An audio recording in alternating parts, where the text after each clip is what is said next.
If you want to start selling on Amazon, before you think about branding, logos, marketing, supplies, or anything like that, you need to find a profitable product to sell on Amazon FBA, because nothing else will matter. If your product isn't something that people will want to buy from you, then the branding, marketing, logos, and everything else are completely pointless. If you want to find a product to sell on Amazon that is of a combination of 3 factors, that is the only way to make sure you're going to make money. So first, your product needs to be well made. Second, your product needs to be in demand by Amazon UK customers. Thirdly, your product needs to make sure it doesn't have a ton of competition. This is the diagram of where you want to be. If you can find a legitimately good product to sell on Amazon, as per this diagram, then selling on Amazon will be 1,000 times easier for you. If you want my free guide on how to get started selling on Amazon UK for beginners and find a product to take you from 0 to £10,000 per month selling on Amazon FBA, then click this link below and I'll send you over my complete free guide to that process now. So it's very easy to get carried away with looking for this product and trying to reinvent the wheel and invent a new light bulb. But it's really important to know that invention is very, very risky, right? Instead of doing that, it's much better to mimic and maybe even modify the kinds of products that are already selling well on Amazon. That will make you much more money more quickly with a much higher likelihood of success. That brings us to the question then, how do you find a profitable product to start selling on Amazon UK? You're going to use a tool called Helium 10. Let's jump over to Helium 10 now. Helium 10 is a software which can be used to conduct product research to find a really good product to start selling on Amazon UK, right? It helps you optimize your listings as well, and it's super important and extremely helpful to being successful at selling on Amazon. So you can do all of this without Helium 10, but the learning curve is much, much steeper. So if you do want to really cut down that learning curve, then Helium 10 is the way to go about doing that. Now, I have a few videos on how to do this without using any product research tools at all. So I have just had those pop up in a card below. So definitely click those if you want to learn how to do some product research without using any tools at all. I've used this exact tool to help me find my first 6-figure product, and it's helped me grow my business past £1 million per year. Now, with this, I'm personally able to guarantee to help my clients get to £10,000 per month selling on Amazon. So this has been a really powerful tool in my business. So it can help you even more. You know, since Helium 10 was so much more basic when I first started using it. Now, I'm going to show you step by step how to conduct product research using Helium 10. Now, if you don't already have Helium 10, click on the link below and you can use my discount code to get 20% off. So I'll put this link in the description as well as pinned to the top of the comments as well. So once you are on Helium 10, what you're going to do is log in, which is exactly what I am doing here. And once you have logged in, it will take a little second. Here we are logged in. What we're going to do is we are going to go to close this pop-up. We are going to go to tools. We're going to go to black box. And once we're at black box, we are going to click advanced, right? We're just going to skip over that simple search criteria. Now, the very first thing to do is change the marketplace to the home marketplace that you're going to be researching from, right? Now, I assume for most of you, this is going to be Amazon UK, right? So we're going to click amazon.co.uk. Now, the first thing we're going to do is we are going to choose the categories and subcategories that we are going to be searching for, right? So what we're going to do is click this drop down arrow here, and we are going to choose a particular set of categories, right? Now, it's really important that you stick to these categories, and you can branch out a little bit, so you can add in a few subcategories or categories to this, or you can even remove a few. But these are the ones that I would recommend that you start searching through, right? So that is automotive, DIY and tools, garden, home and kitchen, lighting, sports and outdoors, stationery and office supplies, right? Those are the 7 that I recommend you looking within, right? Now, not to say there aren't product opportunities outside of those 7 subcategories, sorry, those 7 product subcategories, sorry, outside of those 7 categories, they're not subcategories, those are 7 product categories. So not to say there aren't opportunities outside of those 7 categories, but a lot of those opportunities will be a little bit more complicated or dominated by bigger brands, right? So what we're going to do is first select automotive, then the next one is going to be DIY and tools, then it's going to be garden, then is going to be home and kitchen, lighting, sports and outdoors, stationery and office supplies, right? So that's going to be 7 categories in total. Now let's review count. Now this search that we're doing today is going to be a little bit more aggressive, and it's going to find us some slightly more successful products, but a fewer of them, right? So this is going to be a search which is going to have smaller number of results, but those results are going to be better and more useful, right? So for this occasion, we're going to use the review count maximum of 250, right? We don't want to see any products that have more than 250 reviews. Now, when it comes to shipping size, you want to tick everything except large oversize and standard oversize, right? So you're going to tick small oversize, small letter, small envelope, large envelope, standard parcel. You're going to skip over standard oversize, as I say, extra large envelope, small parcel, right? And just double check again, large oversize and standard oversize are unticked, right? Now, the maximum weight in pounds that you want to be choosing is, I would say, £4, right? That is a good place to start, is putting £4 as your max. Now, the fulfillment method, it's really important to make sure you're looking at FBA and FBA, right? Make sure you do not tick Amazon, because then you're going to be competing with Amazon themselves, which is never a good idea. So make sure you're just ticking FBA and FBA here, right? Now, number of images, this kind of stuff you can actually leave blank. The number of sellers, the minimum you want to put is 1, the maximum is 2, right? You can put actually between 1 and 1 or 1 and 2. Now, just to make this a little bit wider, we're going to put 2, right? Just to make sure that we are not missing anything and that our filters are not too stringent. Now, when it comes to brands, we're going to leave all of these empty. None of this is anything we need to actually fill out. The price of minimum, we want to choose 12. And the price maximum, we want to choose 40. Right? So that gives us quite a wide range, again, to make sure we don't want to miss anything, right? So I've just noticed, again, using my scroll wheel, I've accidentally changed the number of sellers to 1 and 1. We're going to change that to 1 and 2, right? So I've just changed that to 2 there. Now, one question I do get asked a lot is, what is the difference between parent level revenue and ASIN revenue? So parent level revenue is the amount of revenue that a product makes overall, including all of its variations, right? So this t-shirt sells, whatever, 1,000 units a month, right? That doesn't tell us whether it's, 250 of them are black and 250 are blue and 250 are red or whatever, right? That doesn't tell us anything. That just tells us this t-shirt in all of its colors sells 1,000 units a month, for example, right? So the parent level is just the product itself. Now, the ASIN revenue, that is per variation. So, for example, your parent level revenue could be, let's say, 10,000 per month. But your ASIN level revenue, each ASIN is going to be, let's say, 3,000 and 3,000, and one is 2,500 and another one is 500, as an example, right? So, your parent level revenue is made by the ASIN revenue, right? So the ASIN revenue is always going to be a smaller number than the parent level revenue. So it's really important to note that you want to put here in the minimum parent level revenue, not ASIN level revenue, but parent level is 8,000, right? Now, the rest of this, you can actually leave blank. And now what you're going to do is click search. Now, as I say, if you don't want to be scribbling away notes, just click on the link below and I'll send you all of the notes for this process. You don't actually have to memorize it. You can actually download them and look at them all completely with all of the details in them. And you don't have to make them yourself, and they're completely free. So it's definitely worth having a click on that link and getting those notes. Now, let's have a look at some of these results that have shown up here. So what we can see here is there are a few interesting ideas. Here's a kind of a mosaic soda light, which seems cool. It's got one seller.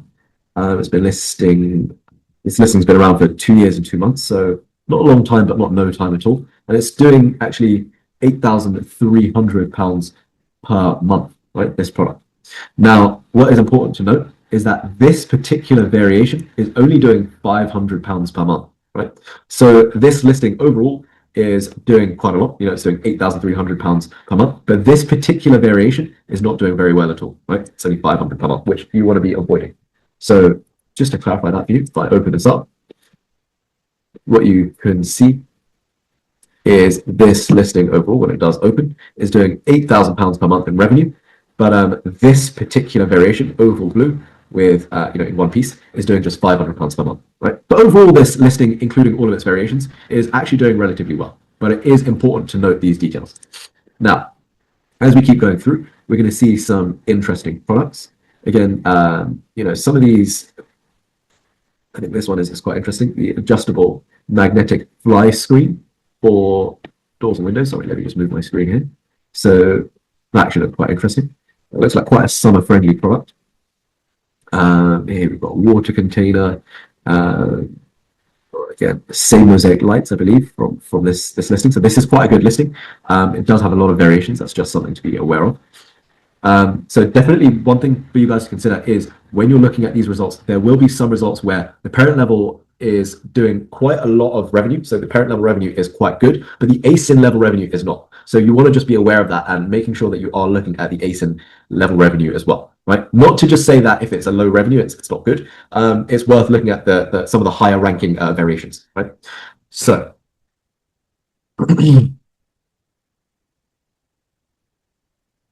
this is a good example. This Yeti Rambler cup, vacuum insulated, stainless steel, stackable mag slider lid. It's a good example of a product that's doing pretty well, right? Now, this is quite competitive. So, I'm not sure if I would necessarily recommend particularly, travel mugs or insulated cups like this. Not unless they're unique and a bit different to everything else that's on the market, right? So keep scrolling through these results. Again, just because it is coming up as a result in relation to the inputs that we put into the filter here, it doesn't necessarily make it a good product to sell, right? So you do need to actually scroll through some of these products and have a look at a few good examples of some things that could be actually worth selling on Amazon, right? Now, as you can see here, there are 8 pages as well. So, there is still a lot to go through. So don't be worried if, the very first few results aren't the ones that are going to be winners for you, right? Keep looking through because there is certainly going to be a winner. So I'm going to keep scrolling through here and we will come up with a good idea for an example for you guys. So here we have a pretty good example. It is a comfort grip handheld mandolin slicer, right? So it's an adjustable fruit and vegetable slicer. That actually looks pretty useful. It's a sort of thing that I guess I would use to help me stop chopping my fingers off when I try and slice things in the kitchen, if I ever did stuff like that. So as I open this up, as you can see, by the way, before we even open it up, you can see it's doing £15,000 per month on Amazon, right? Which is pretty good. And it only has a review count is it only has 92 reviews, right? Which is not a lot at all. So to be doing £15,000 per month in sales with just 92 reviews, that is a pretty good looking product. Now, this is not a big brand, something that people have heard of a lot. So this is quite a nice product idea. Again, this graph looks like it's jumping up and down, but actually it's not. This is quite a relatively stable graph. It is showing that you get good sales, most of the year round. So, as we look around as well, we can see, if you look at these other related products to this item, this is a really important thing to see whether a product is competitive or not, and, whether it's a good idea to start pursuing. So let's have a quick look at this product itself, right? And if we look quickly at the design of this product and look at the other options available, there aren't a lot, right? This one looks like it's the most similar, but even then it's not the same, right? It's a little bit different. It's got legs and this one has, a handle so you can lean it. It makes it easier to use. So, there's one here that looks, again, the same as this, but again, there aren't many that look the same at all, right? So this is a pretty good product to start selling, right? This product does really, really well. And so this would be a good idea of a product to actually consider selling, right? So how are we now going to find a supplier or a manufacturer for this product to start selling on Amazon, right? Now, the first thing to realize, by the way, I've just noticed this, is that this is selling for $15.99, right? RRP, it normally sells for $15.99. Right now, it's $9.99, so it's on offer. Now, I do believe $15.99 is a relatively normal price to expect to sell for this kind of product, right? Even it says here, non-deal price is $15.99. So that is the price that we are looking to gauge against, right? That is the price that we're looking to be able to sell at, is something about $15.99 or so. So how are we going to find a supplier or a manufacturer for this particular product, right? That is very, very simple. What we're going to do is we're going to go to Alibaba.com, right? Now, you can easily find this by just Googling Alibaba, right? And just open up Alibaba.com. Now, once you're on Alibaba.com, what you're going to do is click this camera right here. And then you're going to go back to the product that you are looking for a supplier for. And you're going to take this image and you're going to drag and drop it into the Alibaba search bar, the reverse image search bar. And what you're going to do is you're going to be able to see now a load of suppliers who are ready to supply this product for you, right? So you don't even have to look for them. It finds them for you. Now, you want to make sure that these suppliers have been in business for a minimum of 3, if not 4 years, right? So this does look like the cheapest supplier. Now, to be fair, it might be worth talking to them. They've only been in business for 1 year, and they're not a verified supplier, which means I wouldn't say they're the ideal supplier to work with. But if they're very, very cheap, then it may be worth the risk. But I don't know. I would rather just work with a verified supplier who's been at least in business for 3 years, right? So look through these results and find a supplier who is not just the right age, but has the right price and also has good communication skills, right? So start contacting some of these suppliers, and you should find the right one out there somewhere, right? Now, let's say, for example, here is a decent supplier, right? This isn't a verified supplier. This is a verified supplier. All of the verified suppliers are a little bit more expensive, but here you go. Here's a verified supplier of 10 years at $2.59 to $2.89, right? So let's say that with shipping, this might cost, as an example, let's say for 100 pieces or 250 pieces, let's say, for example, this is going to cost you, rough maths, let's say each product is going to cost you £1.50 in shipping on average, right? So if you convert this back to pounds and then add on £1.50, so what we're going to do is do USD to GBP, and we have a 289, so that's £2.14. So £2.14 plus £1.50, that is going to be £3.64. £3.64, right? So £3.64 will probably be your average cost price, right? Let's in fact round that up to £3.70, right? So this is going to cost you roughly £3.70 landed to you, right? So with that, by the way, we've included tax in there. That's why we're rounding up. Your tax, especially on your lower shipments, shouldn't be too much. Especially, in the beginning, there aren't too many taxes to begin with. And as you become VAT registered, you'll also be able to actually reclaim all of the VAT you're paying on imports as well. So for that reason, what we're going to do is, as I say, round that number up to roughly £3.70, right? So what we're going to do is take that number of £3.70 as your cost price, and we're going to put it into the UK FBA calculator. Right now, you're going to go to the UK FBA calculator. That's literally what you're going to Google, UK FBA calculator, and then you are going to click on this result here. So the seller central.amazon.co.uk result, you're going to continue as guest, and you're going to search catalog. And once you're here, what you're going to do is take your example ASIN, and you are going to copy it, and you're going to paste it into this search Amazon catalog section, right, where it says search for product on Amazon, and you're going to click search. And here you are going to be told the breakdown on the cost of fulfillment, right? So this is how much it would cost to fulfill this product and all of the costs involved on Amazon side if you're selling this for $15.99, right? Now, what we're going to do here is we are going to input a cost of goods sold as £3.70, right? Now, because you are not going to be VAT registered, you are not going to be paying VAT. Right, so means when you sell your product, you don't have to charge VAT, which means that you can actually put that as 0. Right now, what that means is if you're selling this product for $15.99, if your final selling price or your final cost of goods, is £3.70, which is what we roughly expect, then you can actually be making a profit margin of 37.74% or £6.03. Right, so what that literally means is you can spend £3.70, get back your £3.70 plus £6.03 on top of that, right? That is very good profit. That means you are more than doubling your money, right? So in fact, I think you're tripling your money there. So this is a really good product to be selling, right?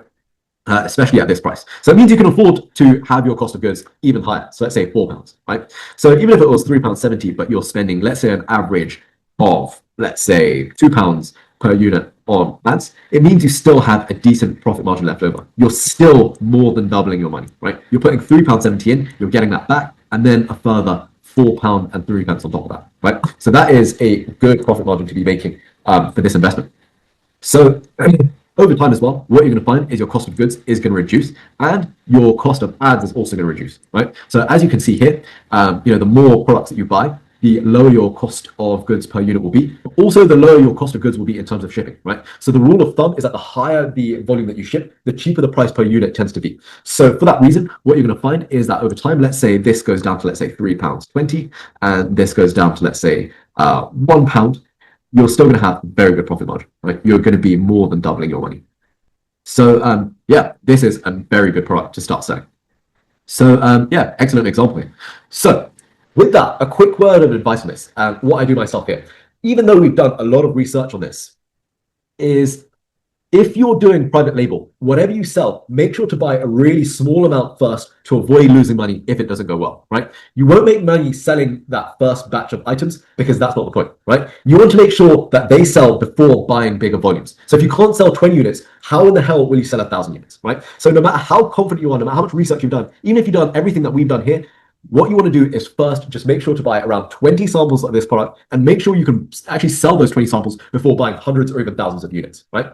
Now, with that, what I do myself and what I teach people how to do from start to finish is teach you how to start selling on Amazon UK for beginners and how to find a profitable product to take you all the way to £10,000 per month selling on Amazon FBA.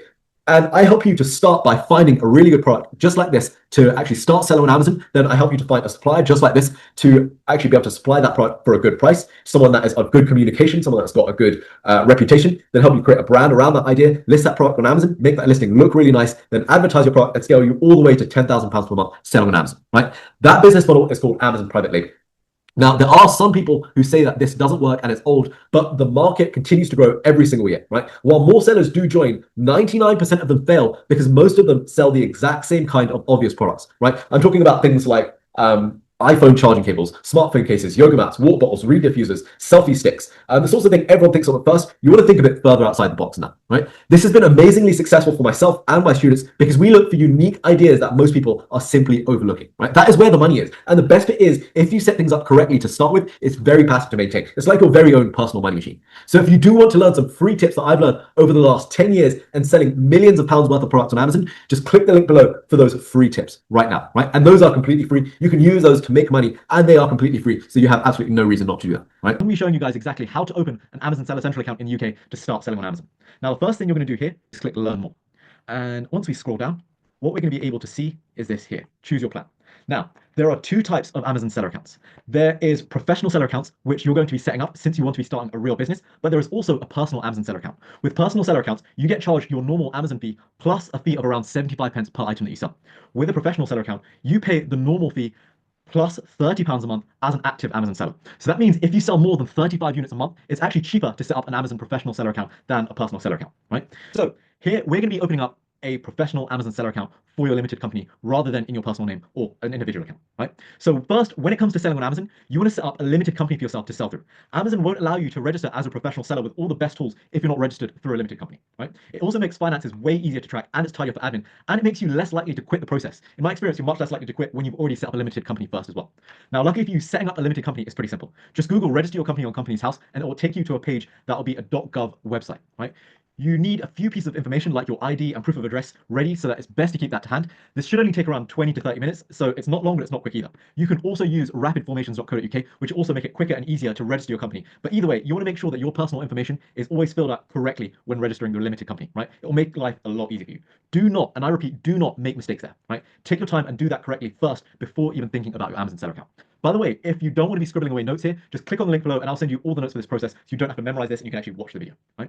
Now, as I say, you're going to be signing up for an Amazon professional seller account. If you're trying to build a proper business, then use a professional seller account rather than an individual account, right? It will give you access to great benefits. And as I say, it'll only be costing you £30 a month. Now, you're opening this, as I say, under your limited company. So you can do this as a sole trader, but for the purposes of best business, it's best to do this under a limited company. Now, the bank account that you're going to be using as the deposit method for your Amazon seller account as a professional is going to be the limited company bank account, not your own personal bank account, right? The charge method on file will also be a debit or credit card for the limited company, not your personal account, right? Now, when you start signing up, you are going to need a few things in hand, right? You're going to need the company registration number as well as the certificate of incorporation. You're also going to need the company registration address, so make sure that you've made note of that. You can find this on HMRC letters or bank letters as well. You're also going to need the beneficiary owner details, so yourself as the owner of that business, and you're also going to need all of the addresses and proof of addresses for where you live, where your company is registered to, and also a few bank statements as well, right? Now, you want to make sure you're inputting the exact same address, which is written as a registered address on Companies House, right? And make sure the company details are exactly the same as on the documentation that you have, right? So everything that you're putting in to your Amazon Seller Central account sign up has to be exactly the same as it looks on the documents that you have for your company, right?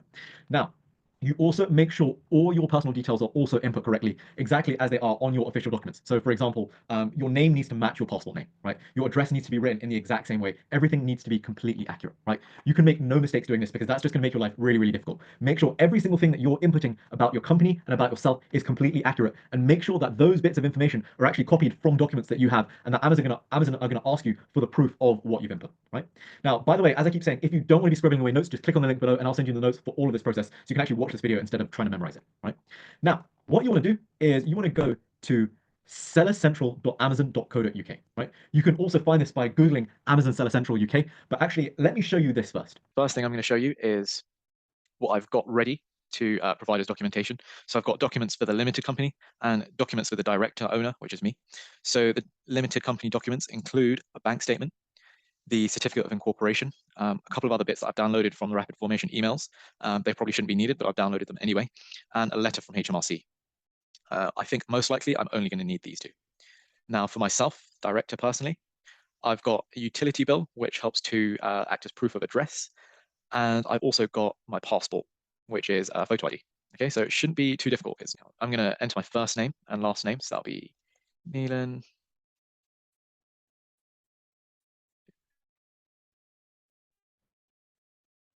Okay, so now that we've filled that out, we've gone through it, it's asked us for an OTP. You're going to put here, United Kingdom for business information. Entity type is a privately owned business. Okay, and from here, you're going to put in your business name. And so in this next step, what we'll be doing is putting the limited business name here and the company number here. And you're going to be putting the address in here. Now, the best way to do this would be to, as an example, using my old company here, you'll be using this name here, over here, you'll be using this number here, and you're going to be using this address here, or over here, okay? And then you're going to receive a one-time PIN. So put in your mobile number here, and you'll receive that code, but make sure it's not a mobile number that's already associated with an Amazon account. Okay, and once you've filled out the limited business information, as you can see here, we've actually filled that out. We're going to start filling in our own personal details. So make sure you use your own details here, and address here is accurate, and that all the details are accurate. Okay, so once you've put in your own information, again, making sure that that information is all accurate and correct according to what was in here for your business details, and your personal details, again, should be accurate to what documentation you're providing. Next, you're going to go on to billing, so subscription fees. The credit card you enter here, or debit card, whichever it will be, needs to be a card that's registered to the business. So it shouldn't be your personal credit card or debit card. It should be a credit or debit card that's attached to an account owned by the business who you're signing up for. Okay.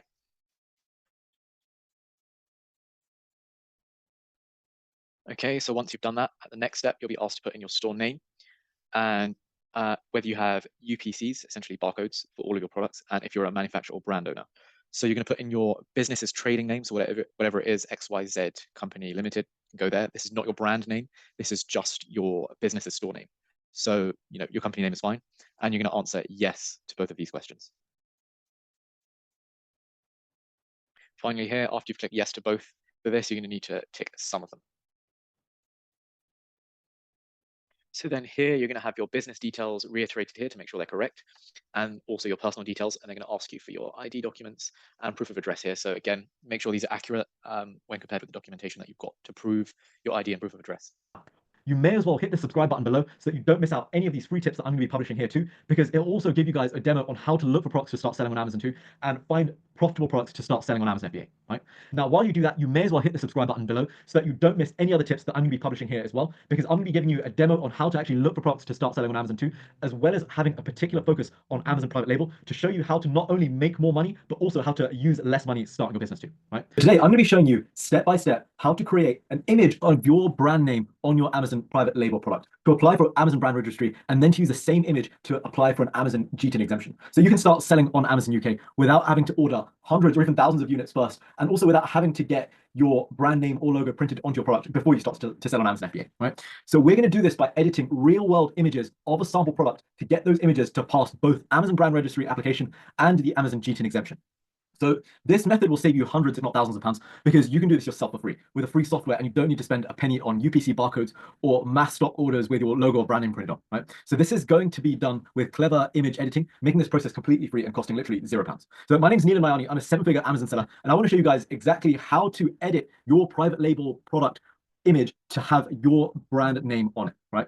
Now, by the way, if you don't want to be scribbling away notes, click on the link below and I'll send you all the notes for this process so you don't have to memorize this all. You can actually watch this video and look at the notes later, right?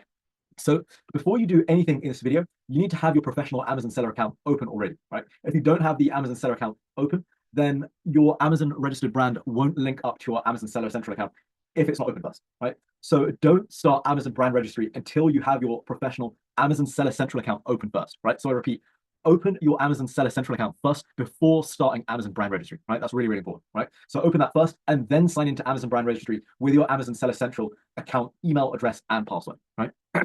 So once you have done that, as I say, you're going to be able to sign in to Amazon brand registry with your email address and password that is exactly the same as your Amazon Seller Central account email address and password, right?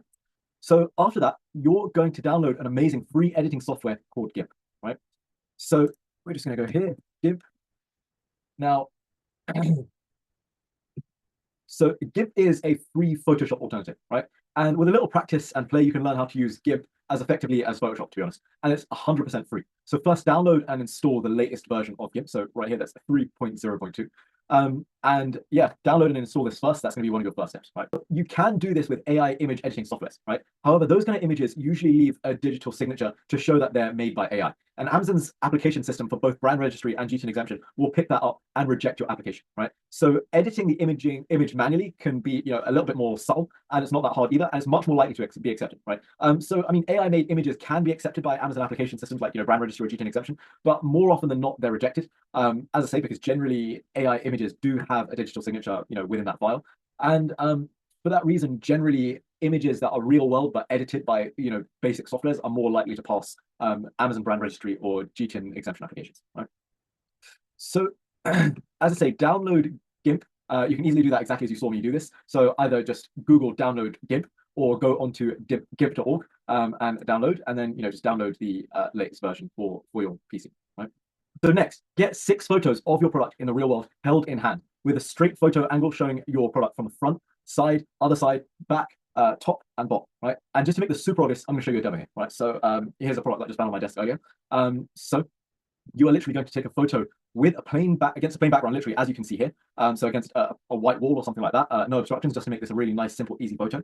And you're going to take one literally from this angle, from this angle, from this angle, from this angle, from this angle, this angle, and this angle, right? Now, as you do that, you literally hold your product, as you can see here, in hand and snap, turn, snap, turn, snap, turn, right? And get these images onto your PC. So from here, you want this first photo to be the real world image of your product held in hand, straight from in front, right? So the front view needs to be labeled as number 1, right? Now we're going to edit image number 1. You're going to leave numbers 2 and 4. So all of these are going to be left exactly as they are, right? So image number 1, you're going to edit with your brand name onto the image in a way that looks realistic and not photoshopped, right? Note, I said your brand name, not your logo, right? You don't need to add your logo or anything like that. You just need to add your brand name. And then you're going to overwrite the edited image over image number 1 and apply for Amazon brand registry with images 1 to 6 uploaded in number order, right? So this is going to make more sense as I edit this and show you exactly, what we're doing over here, right? So what I'm going to do here is I'm going to open this up here, and I'm going to open it with GIMP, right? So you're going to see this open up in this program behind you. And so if there is any image already, any logo already on the image, the first thing you want to do is remove that logo, right? Now, most of the time, if you're using a plain generic product image, then you shouldn't have this issue, right? But in this case, as you can see, there is already a logo on this image. So what we are going to do is zoom in, and then simply we will. So there's a few different things we can actually try. Let's first use a color picking tool, which is on here. And we are going to click here on the background, right? Then we're going to highlight this logo carefully. And then we are going to right click, edit, and fill with foreground color, right? And that should look relatively okay. So sometimes you might need to right click, go to select, and none. That looks probably okay. So sometimes it might look a little bit weird like this. So what you may want to do is zoom in a little further and use this smudging tool here. And oops, you may want to make that a little bit smaller as well. So oops, maybe that's a bit too small. That size changes very quickly, doesn't it? So let's change that to a little bit smaller. That should do for now. I'm just going to smudge that out. Just make that look nice and natural. Now, I think that's looking more natural on this side. Now, just keep smudging and smudging, smudging. Yeah, that looks pretty smooth, right? Doesn't look like there's anything there before, probably, right? Now, what we are going to do next is you are going to go over here and add text to this image, right? And you are going to click here. You're going to click your font. So, choose your font from here. So if you just click on this font here, you can scroll through all the different fonts. Don't pick something bonkers, but don't pick something stupidly simple because, brand names are never written in something like, whatever, Arial, bold or whatever. But also they're never written in crazy fonts either, right? So, pick something a little bit in between. And then what you want to do is, let's say we picked this one and our bulk, right? Now, let's say our brand name is Proxnova, right? Going with the theme of what we're wearing today as well, Proxnova, right? So what we're going to do is, as you can see here, look, this is the Proxnova name and logo, right? In fact, the name is actually slightly different as well as part of the logo. So we don't need to worry about anything like that, right? All you need to do is put in your brand name here, right? So in fact, we better make sure that, this color here is something visible. Because remember, we use the color picker to make sure it blended in with the background. So now we want to make sure the text is a different color to the background, otherwise it'll blend in. So we're going to just type in Proxnova. Probably going to want to make that a bit smaller. So minus button. There you go. All right, now that looks a little bit weird, but that's okay. Now, if you don't have a nice, flat, clear image just like you do here, what you would actually do is use the unified transform tool, right? So using unified transform tool, what you're going to do is pinch these corners here and almost apply your logo text here, sorry, your brand name text here, like a tape onto a surface of an image, right? So for example, if this surface was angled, you could type it like this, and it will be put on in the angle that you dictate using these corners here, right? So this is a really good way of actually applying your logo. So we're just going to undo that, one of that. So definitely use the unified transform tool if your logo isn't so simple to add onto a product like this. However, when you take the photos, just be aware of the fact that you're gonna have to do this process. So try and make sure that you take the photos in a way that's going to be easy to actually Photoshop, right? Now, as you can see here, actually, to be honest, this is not totally square, right? This is a little bit off. So we will actually use the unified transform tool, and we're just gonna move this slightly up because this photo isn't exactly straight. It's taken by hand. And that looks like it's not yet straight.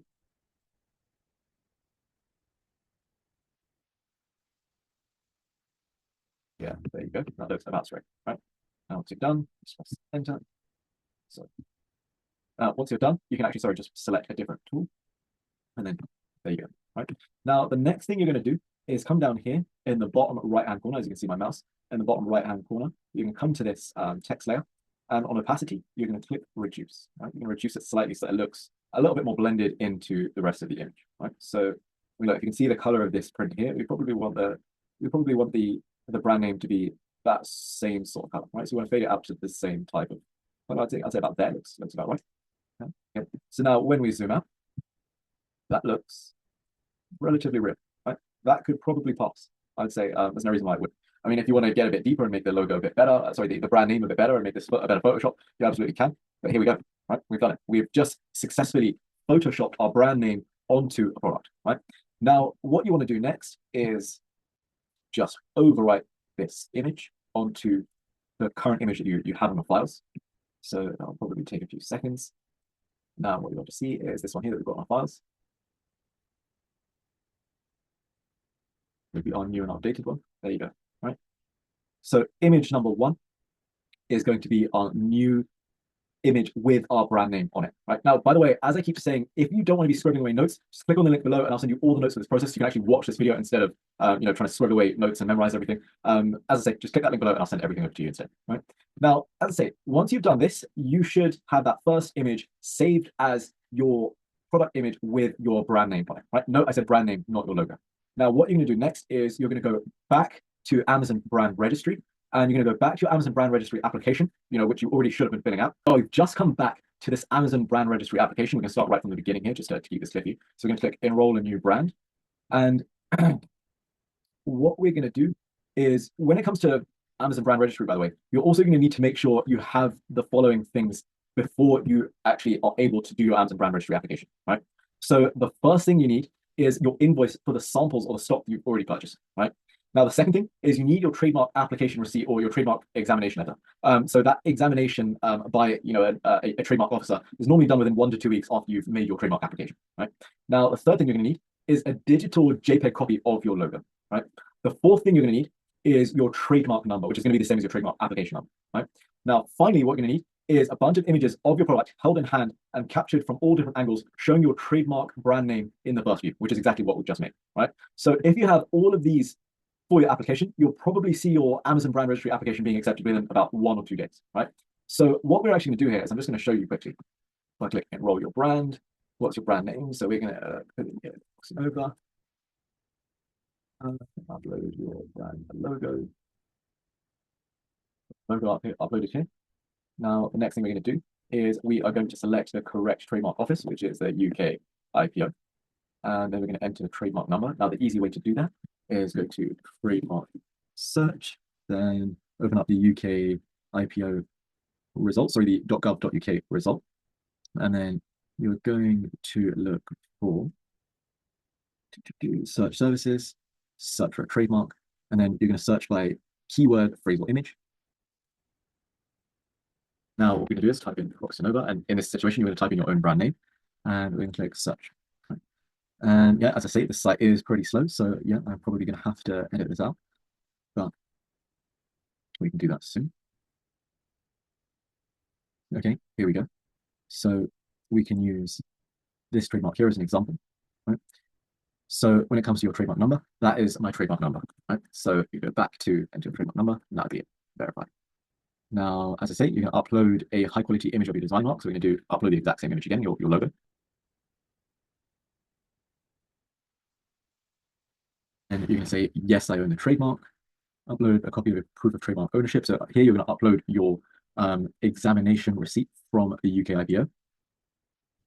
Then you are going to add the categories to describe your brand. But what we're going to do is you can select any categories that you believe that your brand will be selling products within, right? So for example, let's say, it's going to be baby products, DIY and tools, electronics, garden and outdoors, kitchen, lighting, say outdoor living, pet supplies, sports and outdoors, toys and games, right? Now, what you're going to do once you have done this is you can enter your website for your brand here if you already have one. If you don't, then don't worry too much about it. If you have, Facebook, Instagram, TikTok pages already, you can add those links in here. If you don't, again, it doesn't really matter too much. Now, here is where you need to add in those images that we just actually photoshopped, right? So again, if you remember what we said, you want to make sure you're adding in these 6 images in number order, right? And the reason we do that is because number 1 is the image of the product front facing with the with the brand name. So your trademark brand name photoshopped in, right? So that is what we're going to upload here. Okay, so what you can see here is, I think because of the size of my files, I wasn't able to upload all 6, but these 5 will definitely do the trick. So what you can see here is I've uploaded these product images, again, in number order. Just to reiterate, this has to be in number order, with image number 1 being the image of my trademark brand name photoshopped onto that image in a way that looks real, right? Now, we're going to click next here. Once you click that you are a seller and you've ticked your merchant token and made sure that your seller account has been ticked, what you are going to do is here in manufacturing and distribution information, you are going to click, I have my own manufacturing setup, right? That is what you're going to click. Now, this optional document upload is optional, right? So you're just going to leave that blank. You don't need to upload anything there. Here is where you're going to upload a sample invoice for your product, right? Whether it's a sample invoice or a normal invoice for your stock, whatever you do here, this is going to be a stock invoice that you're uploading, right? And where it says distribution information, does your brand sell to distributors? You can click no. Where your brand's products distributed, the best thing to do is choose United Kingdom, United States. You can choose Germany, France, Italy, Spain. Right? That covers most of the places that you are likely to end up selling. Right? Licensee information, does your brand license trademarks to others who manufacture products associated with your intellectual property? No. And now what you're going to do here is click submit. Right? And as I say, if you have all of this information to hand that you've just seen me upload, then your application should probably only take about 1 or 2 days before being accepted, right? Now, you are going to see a very similar sort of thing with your GTIN exemption application. You can use these exact same images. So I'm actually going to show you that right now. If you're doing a GTIN exemption, what you're going to do is log into your Amazon seller account. go to manage inventory, add a new product, and here under list your products, you're going to click blank form, right? And on blank form, you're going to click list a single product from scratch using a blank interactive web form, and then you're going to click start, right? Now, let's say, for example, this item name is motion sensor. Right? Now, actually, let's make it relevant to the image that we made. Right? So let's say a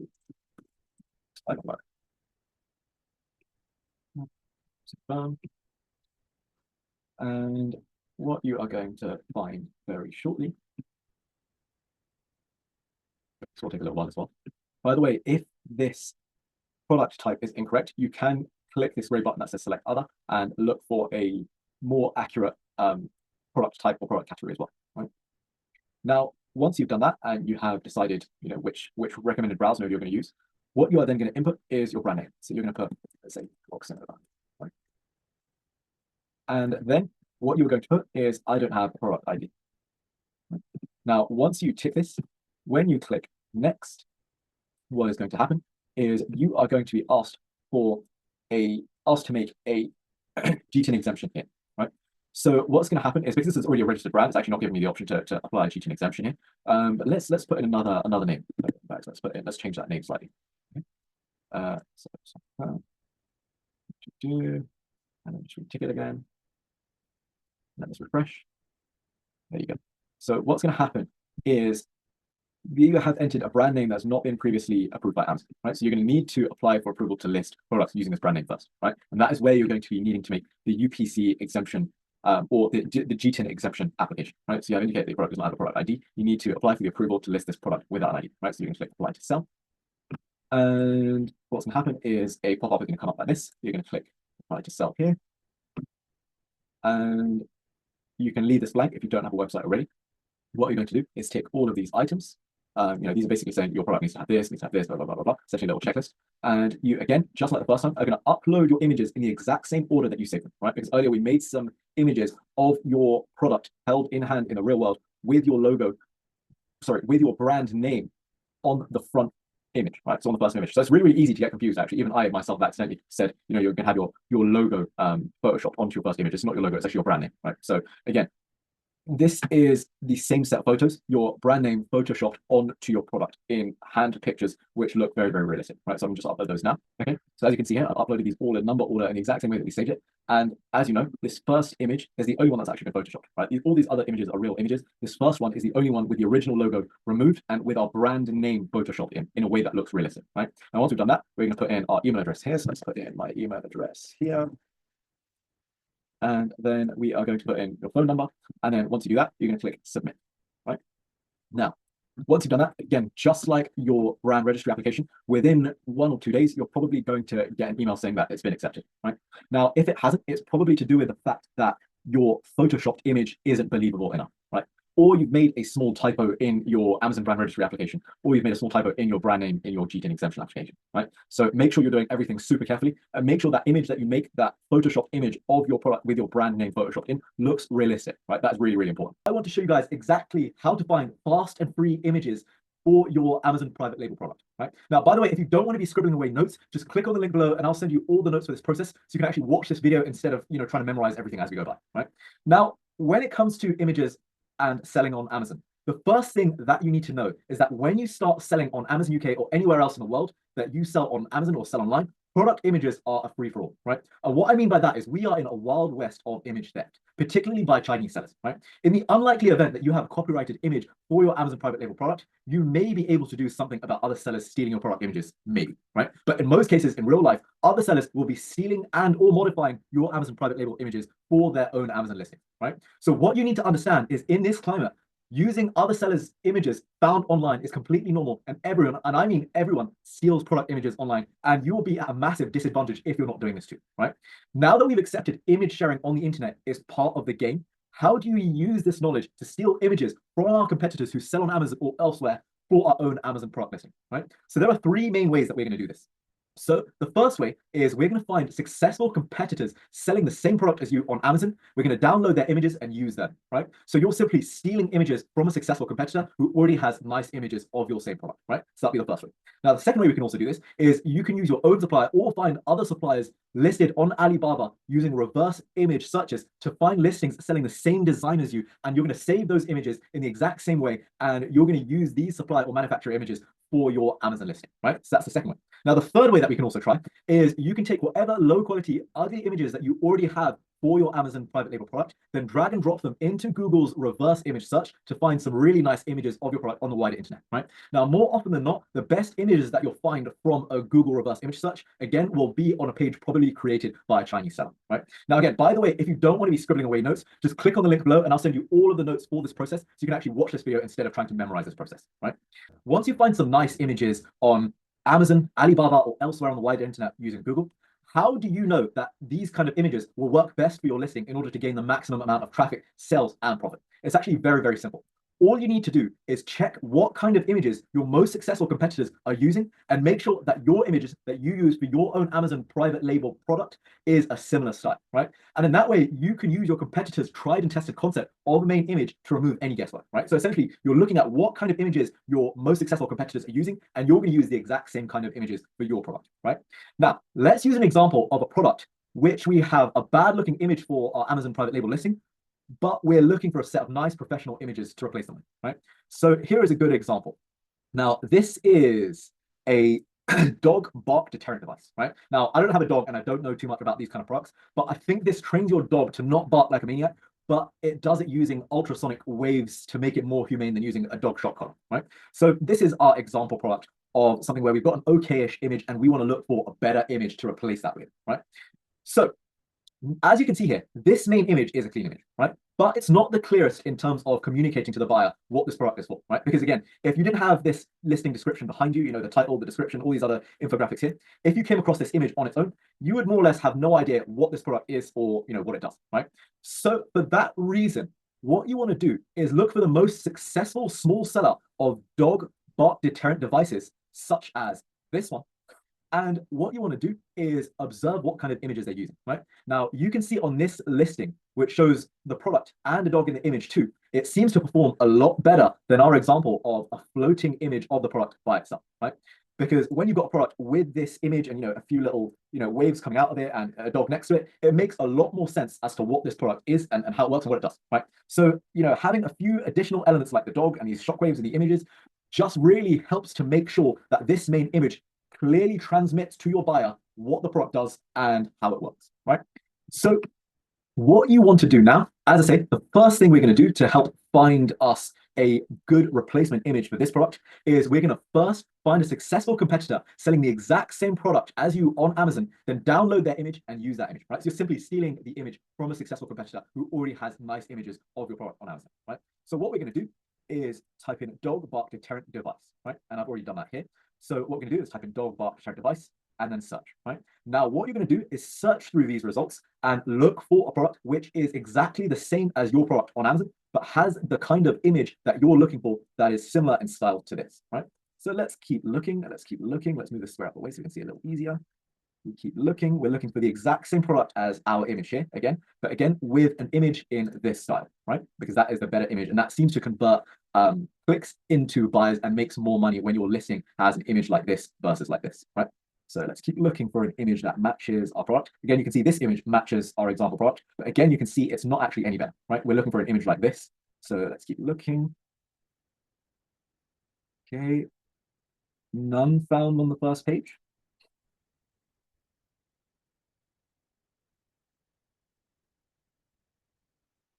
Here we go. We found it on the second page, right? So here, as I can say, so here we found it, right? Now, as I say, what you're going to be doing is you're going to search using the most relevant keywords. So, you know, dog bark deterrent device. You're going to search Amazon with those relevant keywords, and you're going to find a product that is exactly the same as yours, selling on Amazon, and then steal the images from that competitor who's got those better images that are more in the style of the kind of images that seem to convert a lot better, right? So that's exactly what this kind of image is, right? Here we can see the perfect image on this page here, and we can open up this listing and download this competitors' images and use it in place of our own image on our listing, right? So that means this image is a bit more of a similar style to this one here, right? Now, if your image does have a logo, make sure to actually edit out that logo so that it's not got, another brand's logo on the image that you're going to be using, right? But again, using Amazon by actually typing in your key search terms and looking for a product that is exactly the same as the product that you're selling, but has images in the style of your most successful competitors, that is the best way to find a really, really good image for your Amazon product listing as your first step, right? Now, there is another way that you can do as well, right? So alternatively, you can use your own supplier or find a supplier listing on Alibaba using reverse image search to find listings selling the exact same design as you and then save those images, right? This way you're using supplier or manufacturer images, right? So as an example of how that's going to work, what we're going to do is go to Alibaba. We're going to click on the camera icon in the search bar, just like we've done here. Then what we're going to do is go back to our original image. Then we are going to click on it. And sorry, let me just open that up properly. You're going to click on it. And then you are going to drag and drop the image into the search bar. And you're going to see what results come up. Right? Now you're going to scroll through the results and select the perfect image for your Amazon private label listing, right? Now remember, we've already determined what the perfect image actually is going to look like, right? The perfect image looks kind of like this. It's got the product, it's got a dog, and maybe it's even got some shockwave pulses as well, right? So as we search through here, we can see already there are a few product images actually, sorry, which could suit the bill. For example, this one here, again, makes it quite clear that this is a product which is about stopping dogs barking, right? Because you can see that from this initial image, you can see there's like a symbol over these dogs' mouths, right? So this could be a really, really good image for you to use on your listing here, right? And it's a similar type of style to this one here. Now we can still look for more. Again, there will be more of these. So for example, this is another good image. This is another reasonably good image.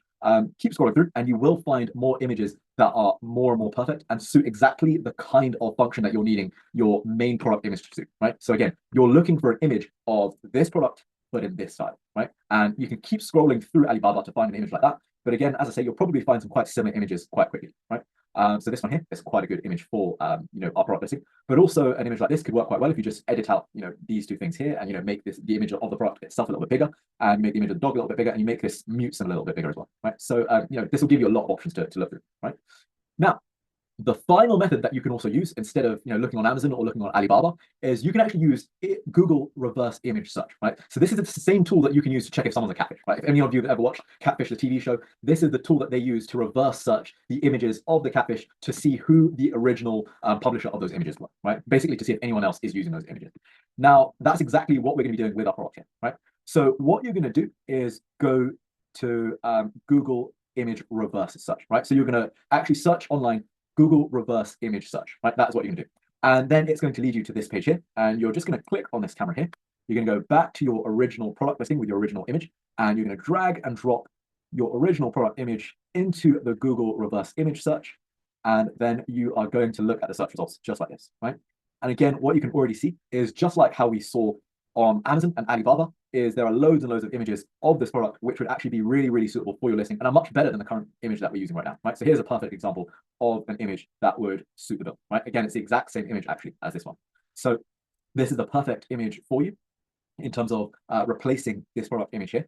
So what you'd want to do in this situation is save this image, Photoshop out these logos, and then simply just upload it to your product listing so that now your main image is going to look a lot better. And it's going to look more similar in style to your successful competitors who appear to have, have this working very, very well, right?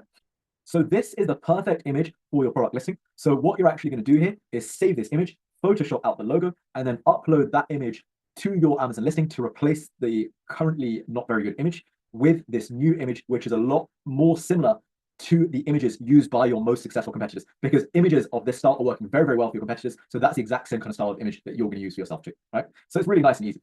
Now, more often than not, as you can see here, when you find these really good images of your Amazon private label product, you'll find that again, most often it will be on a page created by a Chinese competitor, right? That tends to be the case. Now, I believe that actually this is in UAE, so it's not a Chinese competitor, but most of the time it will likely be a page that's been created by a Chinese competitor that you find your best product main image for your Amazon listing for, right?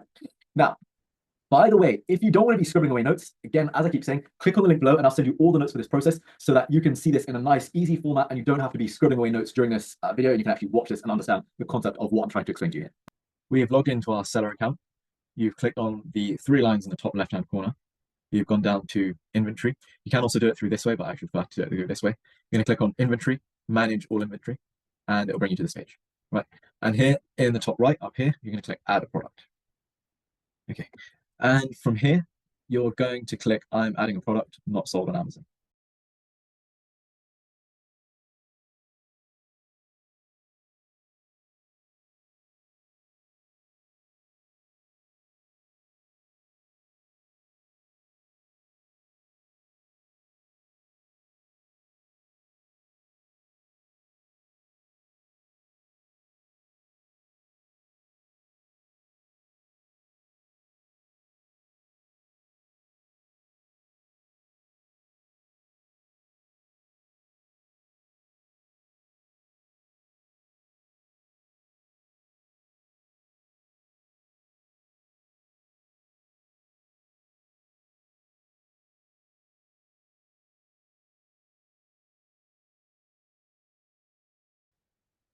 Okay, so once you input your product identity and click continue at the bottom, you're going to be able to access all of these other boxes, right? So you're going to input as many details as you can.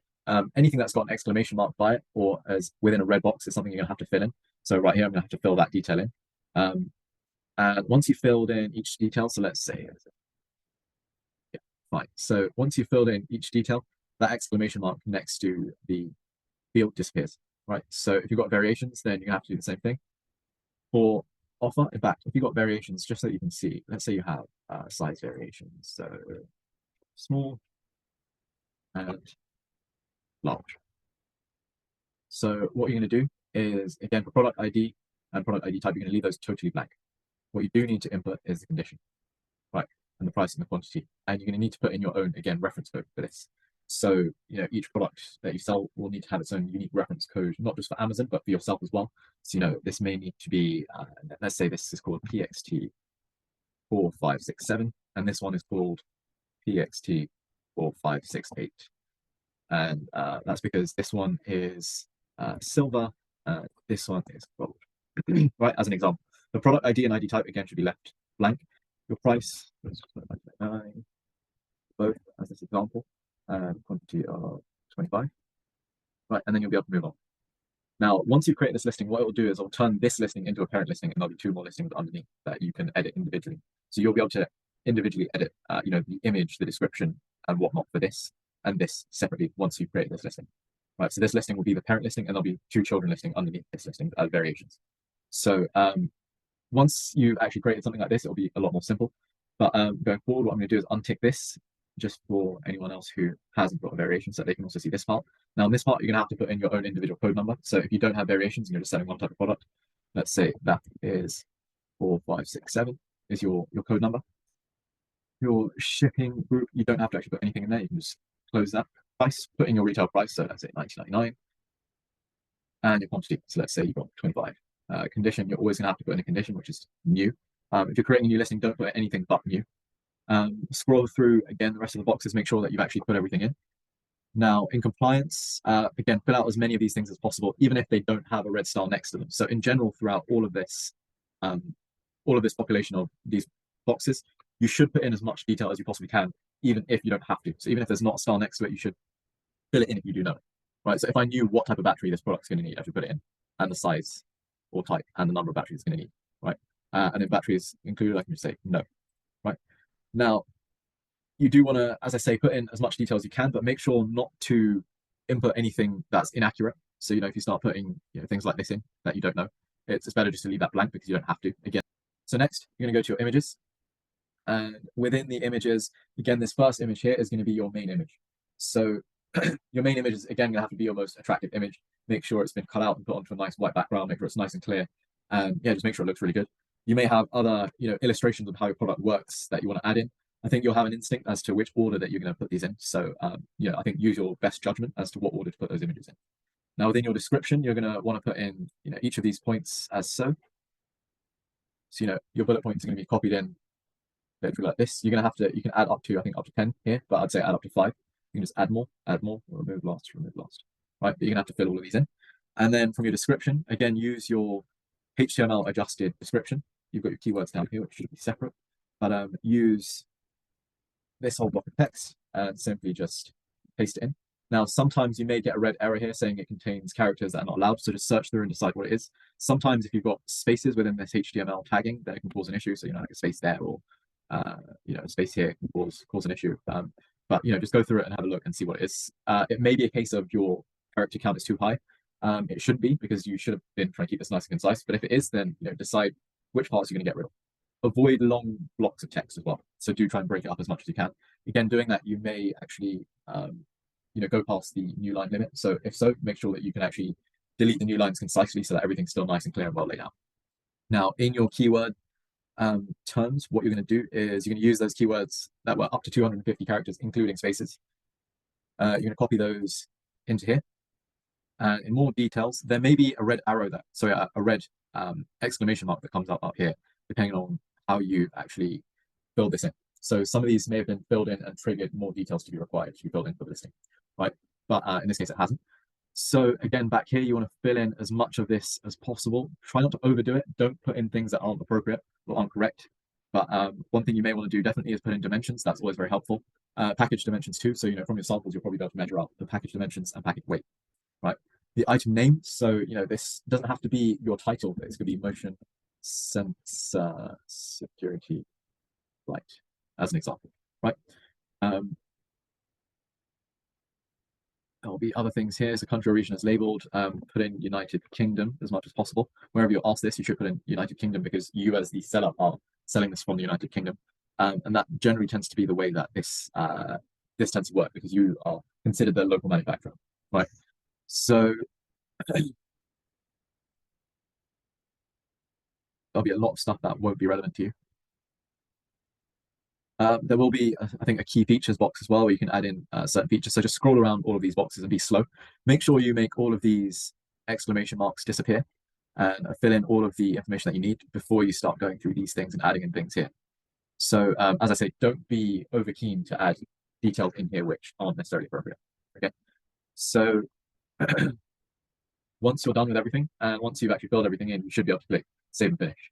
If I try and click this now, it will say error. I still need to do something there. But as soon as you do that, it will flash back to your original manage inventory page. And once it flashbacks there, you need to wait about half an hour or so before you can actually see anything. So normally your listing won't actually show up there. It will say you have no listings. And if you keep refreshing it, it won't show up. You need to wait about half an hour before anything actually shows up. Sometimes the status will show as incomplete or inactive, and your main image won't be showing up. That can take a few hours to actually populate. I've known it to take up to a day. So don't panic. If you start selling on Amazon UK, quite often you're going to be asked to go through the Hazmat review process, right? Especially if you're selling an electronic item. Now, if you want to sell on Amazon FBA, once you've decided on the product that you want to sell and you've created the listing for that product, when you create an Amazon FBA shipping and try to send your stock to Amazon's warehouses, you're going to be asked to complete a Hazmat review for your product, right? That's probably why most of you are here watching this video. Now, by the way, if you do want my free guide on how to get started selling on Amazon UK for beginners and find a profitable product that's going to take you all the way to £10,000 per month to sell on Amazon FBA, then just click on the link below and I'll send you over my complete free guide to do that. Right? So Hazmat reviews sound really scary and complicated, right? But they're actually really, really simple, and you can complete and submit your Hazmat review in under 5 minutes, right? 99% of Hazmat reviews are for battery-powered or rechargeable products. So that is a topic that we're going to be focusing on here. That's where I've got the most experience as well, right? So the first thing to note is that most battery-powered products will use either AA or AAA batteries, right? If not, you'll just need to make note of what battery the product is actually powered with, because some really small products will use like those flat disk-type batteries, right? So for rechargeable products, 90% of those products will be using what's called an 18650 battery, right? And that is going to be either the 18650 battery or simply a lithium-ion battery, right? So generally, you're going to be using 90% of the time an 18650 battery, and if it's not one of those, it's going to be a lithium-ion battery, right? So 18650 batteries, are the most common batteries found in large vapes, power banks, solar-powered products, as well as loads of other rechargeable products in general, right? So to clear your Amazon product through Hazmat, you're going to want to log into Amazon Seller Central, right? Just like I've done here. And to get to this page here, to actually upload your Hazmat review documents, what you're going to do in the search bar at the top here, where you're going to be able to see as soon as you log in as well, you are going to type in Hazmat, right? So right here in this top search bar, you can type in Hazmat, right? And then you're going to press enter. Now, what you're going to do is look at the results and click on the FBA Dangerous Goods Program, in brackets Hazmat, right? Then you're going to click on that. And in this yellow box down here, you're going to click Manage Dangerous Goods Classification. And that is going to take you right here where we already are, right? These ASINs, by the way, are for ASINs that I've actually discontinued a long, long time ago. They're still showing on this dashboard here. But it makes a really good example, actually, right? So once you're here, on the right-hand side of the page, what you want to do is click on download the exemption sheet for battery and battery powered products, right? Just here. And you want to make sure that the language is correct, probably English for the most part. And you're going to click download the exemption sheet for battery and battery powered products, right? So you're just going to click that. Now, as you can see, that's downloaded there. And we are going to actually open that up, and it's going to be an Excel sheet, right? So let me just double click that and open this up. Let's give it a moment. And here we go. We've got the Hazmat exemption sheet in front of you, right? Now, this is the only fiddly bit of the whole process, if I'm honest, right? So I'm going to fill out this sheet with you here, watching this, so you can understand how to fill it out for yourself. And I'm going to do this for 2 sheets so that you can see how to do this for a battery power product as well as a rechargeable product, right? Because a lot of them will use the same components. So here's a really, really good hack for you guys, by the way. If you're unsure about any of the inputs for the battery information, just ask ChatGPT, right? And it's going to be able to give you a really, really accurate answer. And I'm going to show you exactly how to do this in this example as well, right? So let's fill this out together. So what you'll notice in the beginning is it's going to ask for your name, right? The date will already be pre-filled depending on the date that you've actually, downloaded this sheet. So by the way, first thing you want to do, enable editing, because you're not going to be able to input anything until you've done that. Now, first thing you're going to have to put in is, of course, your name, because that is how you're signing this sheet, right? So here in the name, I'm going to put Neelan, and in my last name is going to be Mayani, right? Now here, you're going to actually paste in your ASIN, right? So let's say, for example, this was your ASIN.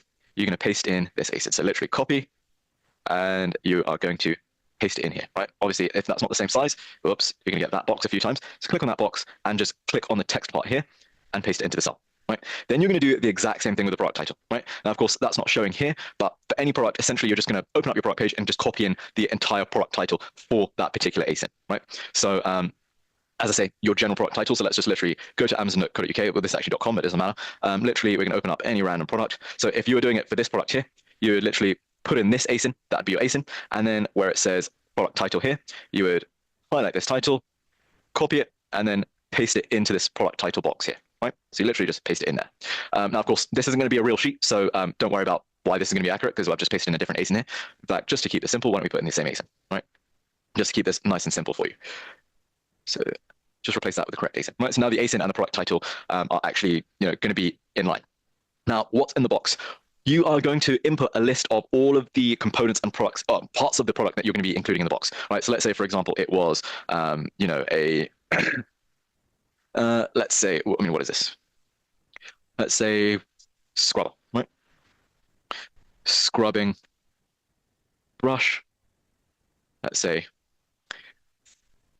4 times spare heads, and let's say a carry case, right? I'm making this up a little bit just to give you a good example. Now here, you're going to be asked, are batteries sold with the product, or is the product a battery, right?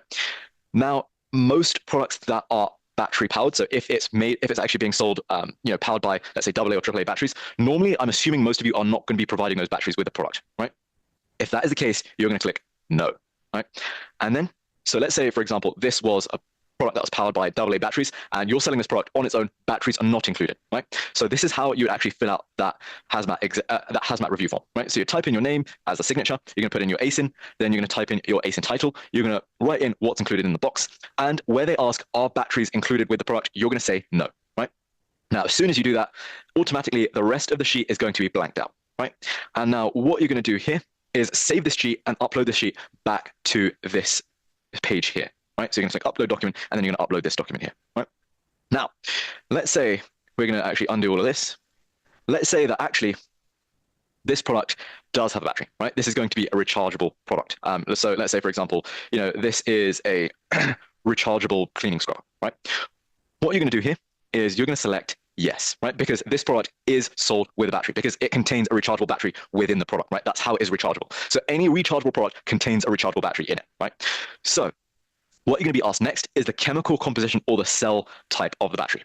Now, if you were listening earlier, what I said was 90% of all rechargeable electronic products are going to be an 18650 battery, right? So what you're going to do here is go down to, or scroll around, and you're going to find 18650, right? Now, you're going to be asked the battery packing.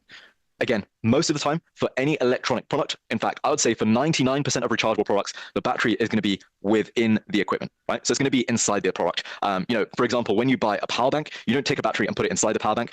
Most of the time, the battery comes inside the power bank already assembled for you to just start using straight away, right? So for most electronic items, the battery is going to be packed in the equipment, right? Because it's already assembled. The number of cells, you want to know how many batteries, how many 18650 batteries are contained within that piece of equipment. For most low-powered electronics, it's going to be either 1 or 2, right? So in this situation, we're going to put single cell. I'm also going to show you what's going to happen when you put in multiple cells too, right? So now, how are we going to figure out the recipes? Firstly, one thing to note about an 18650 battery and 99.9% of batteries that you're going to be using in small, relatively low-powered domestic products, none of them are going to be spillable, right? Normally, car batteries and vehicle batteries and big, large batteries are spillable, right? Not yours. You are going to be using small rechargeable batteries, which are not going to be spillable. Amazon already knows this, so under spillability, it's actually blocked out that cell, right? So we've already input that you've got an 18650 battery and there's only 1 cell. So how are you going to know what is the watt hours of that battery? I mean, I don't even know what that means, but it doesn't really matter. What you're going to do is open up ChatGPT here, and you're going to type in watt hours per battery for 18650 rechargeable batteries, right? And then you're going to press enter. As you open this up, it's going to give you a little explanation of how it's calculated and whatnot.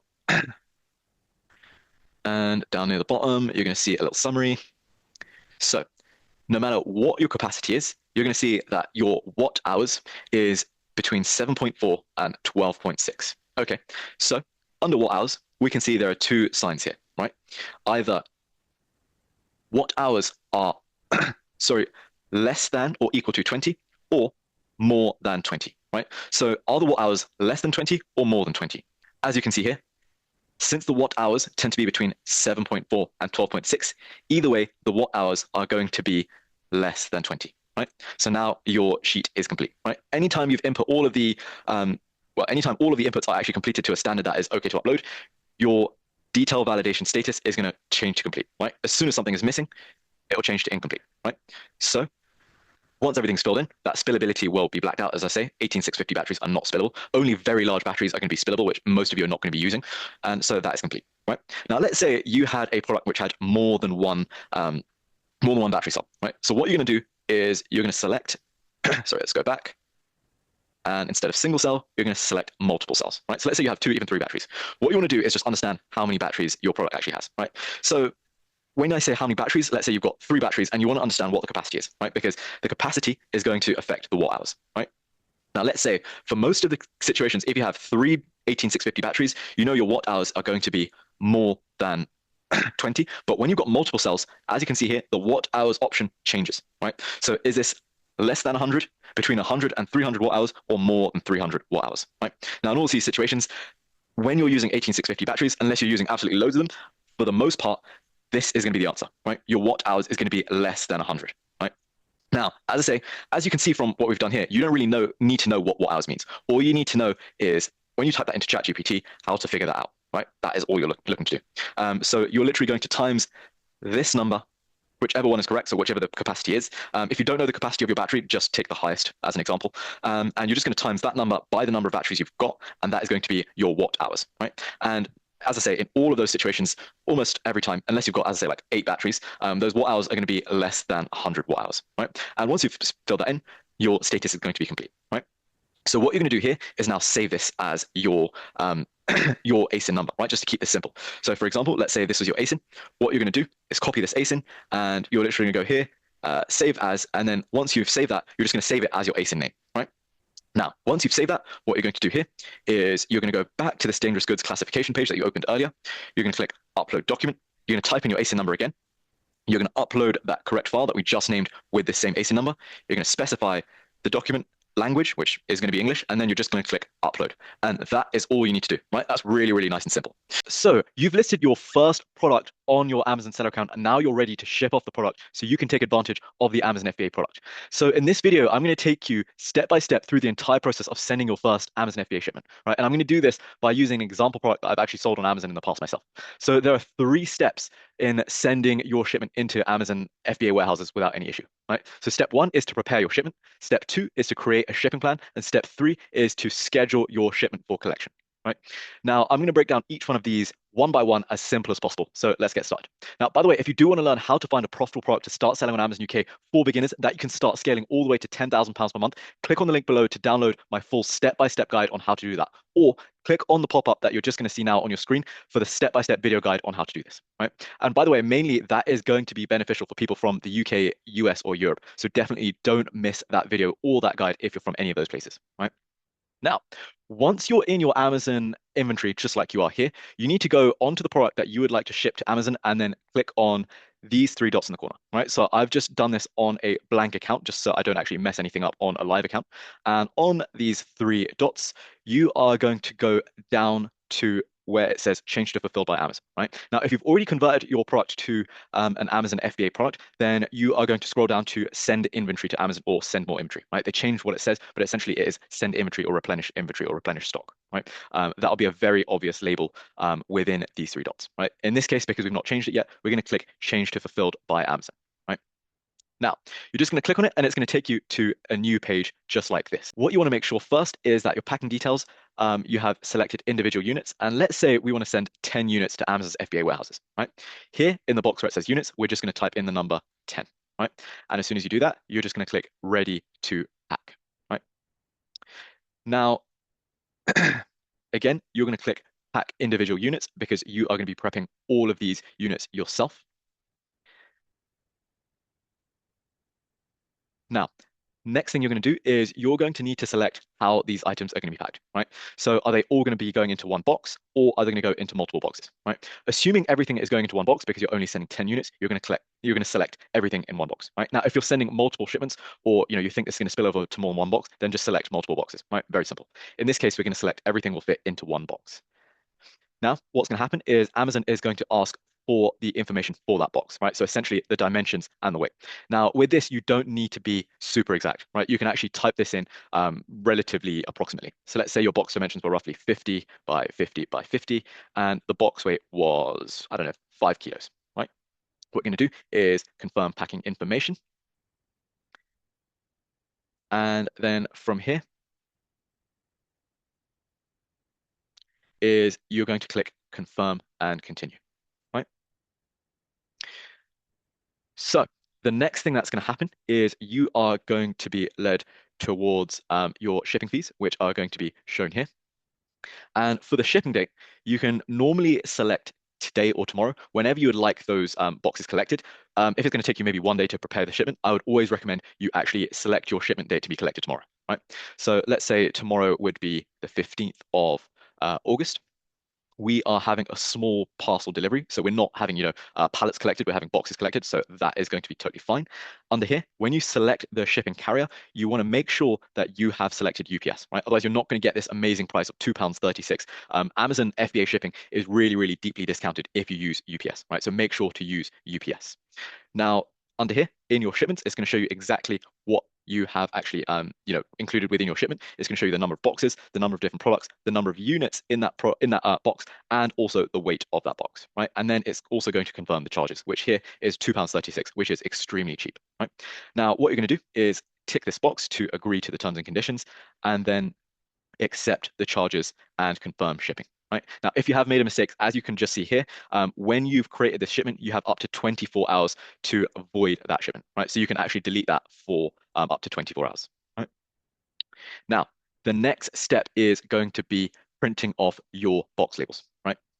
Now, if you have a thermal printer, then that's amazing because you've just saved a lot of money from ink because thermal printers don't require any ink. Literally, it uses heat from the thermal printer to actually create the markings on the page, right? For the long term, I do recommend getting a thermal printer because it's going to save you a lot of money rather than just using a standard printer. But to be honest, for now, you might already have a normal printer at home, right? So for this example, let's just say you have a standard printer, which is basically a normal home printer, right? For that, you can use standard format in terms of your shipping label. For that, you are going to use 99.1 by 139 millimeters, right? That is essentially A4 size. So that is essentially the standard format. And the template for that stickers or those labels are essentially A4, right? So what you're going to do now is click print. And what you're going to see is these box labels actually come up here, right? What you're going to need to buy is essentially label paper. So 1 per sheet label paper or 2 per sheet label paper will actually do the job. I am going to drop the link in the comments for the label page that I would recommend you using for your Amazon UPS shipment labels, right? So essentially, you're going to print this off and stick this on the outside of your shipping box. So the next thing you actually want to consider are the labels that you're going to be sticking onto the units themselves, right? So for every single unit that goes into the shipping box that's going to have this label on it, every single one of those units is going to need to have a label on it, right? So what you're going to do is go back to your inventory and go back to these three dots and click print item labels, right? When you click print item labels, Amazon is going to ask you how many labels you want to print, right? In this case, we're actually printing 10, right? Now, you can actually decide what kind of format you want these labels to print out on, but 24 per sheet on A4 is perfect, right? So what we're going to do is click print labels, and here are the labels that are going to pop up, right? Let me just, close my printing dialog box, close all of this crap. And so essentially what you're going to do is take this sheet and print it off onto a 24 per sheet label sheet, right? So essentially, in order to print off this set of labels and this set of labels, you're going to need two different types of label paper, right? So I'm going to show you exactly what label paper you should use for these two types of labels. Just dug those out for you now. For your actual product labels, so the labels that you're actually going to be sticking on each and every single unit, you're going to want 24 per sheet labels that look just like this, right? So essentially 24 labels per sheet, and there'll probably be around 100 sheets of labels in that box, right? So that will be the perfect kind of label for this kind of printing, right? And essentially all you're going to do is put this label into your printer and print this off, right?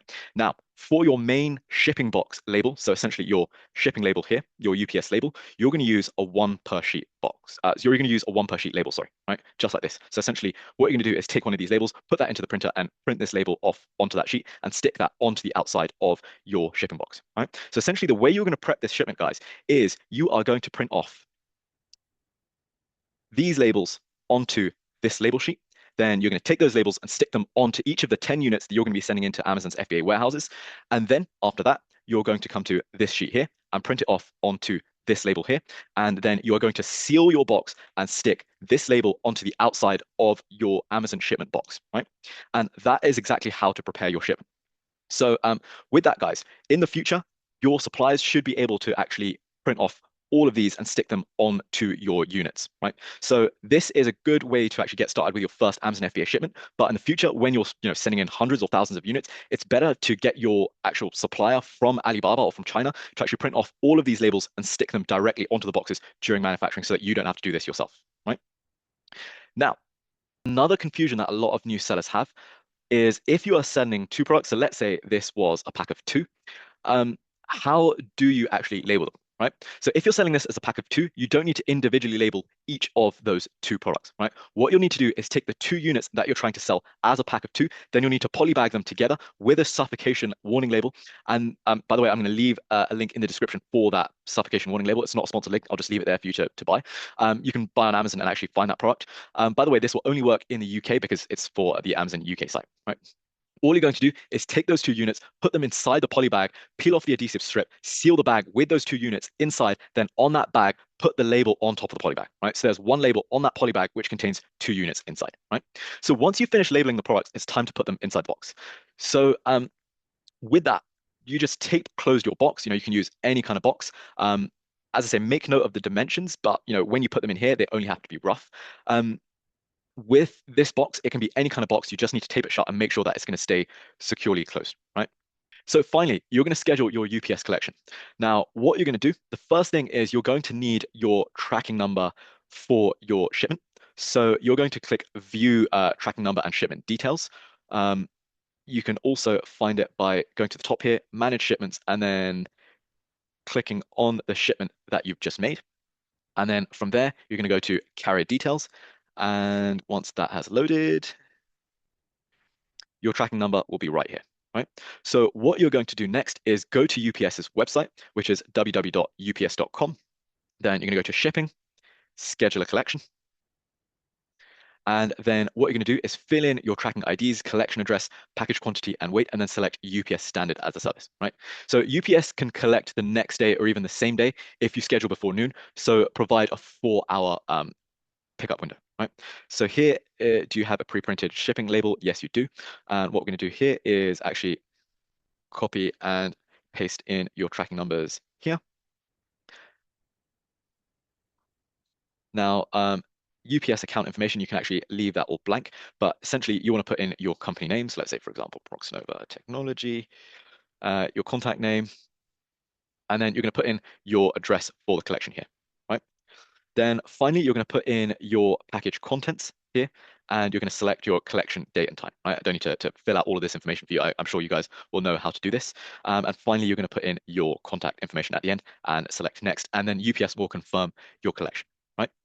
So once confirmed, UPS will collect and then deliver it directly to Amazon, right? And then what you'll find is probably around 3 to 5 days later, all your products will be scanned into inventory and become active for sale. Right? If you guys are doing private label, whatever you sell, make sure to buy a really small amount first in order to avoid losing money if it doesn't go well, right? You're not going to make money on that first batch because that's not the point. You want to make sure that this product sells before buying bigger volumes, because if you can't sell 20 units, how in the hell will you sell 1,000? There are some people who say private label or selling on Amazon doesn't work and it's old, but the market selling on Amazon continues to grow every single year. And while more Amazon sellers do join, 99.9% of them fail because most of them are selling the exact same kinds of obvious products, right? Things like iPhone charging cables, smartphone cases, yoga mats, water bottles, reed diffusers, selfie sticks, the sorts of thing everyone thinks of at first. You want to think a little bit further outside the box now, right? This has been amazingly successful for myself and my students and clients because we look for unique ideas that most people are simply overlooking, right? That's where the money is. And the best bit is if you set things up correctly to begin with, it's very passive to maintain, right? It's like your very own personal money machine. So if you want to learn some free tips that I've learned over the last 10 years and selling millions of pounds of products on Amazon,